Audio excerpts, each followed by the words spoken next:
Let's talk about making words plural in Spanish, okay? Plurality. Now here's the problem.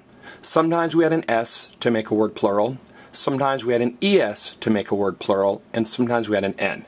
Now that causes some of my students to panic. Oh no, there are 3 different ways to make words plural. Well, I'm going to give you guys 3 little rules. And if you can remember those 3 little rules, get your head wrapped around those 3 rules, you'll get it right every time. Okay, so there are 3 little rules to learn. So let's look at this. Number 1 is singular. The blue house. La casa azul. La casa azul. Number 2, we're going to make it plural. Okay, we're talking about several houses.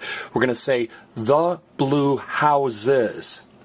Las casas azules. Las casas azules. Now, number 3 is a singular sentence. The girl sings. One girl. The girl sings. La chica canta. La chica canta. And number 4, the girls sing. We're making it plural. We're turning one girl into a group of girls. The girls sing. Las chicas cantan. Las chicas cantan. And this last sentence is great because it has S, ES, and N in it.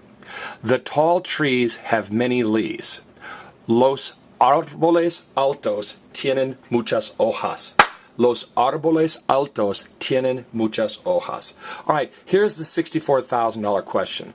Mr. Hult, so how do I know which letter or letters to add to make a word plural? How do I know when to add an S, when to add an ES, and when to add an N? Well, I'm so glad you asked.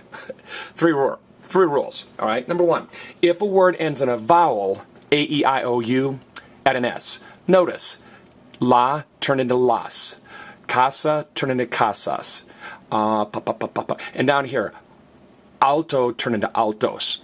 If a word ends in a consonant, you add an ES. We do this in English too. Everybody say box, boxes. Go. Box, boxes. You take the word box, which ends in a consonant, the letter X, and you add ES. All right, now let's look for some ES. Azul is a consonant. L is a consonant, so you add ES. L is a consonant, so you add an ES. Oh, I see. If it ends in a vowel, you add an S, right? If it ends in a consonant, you add an ES, right?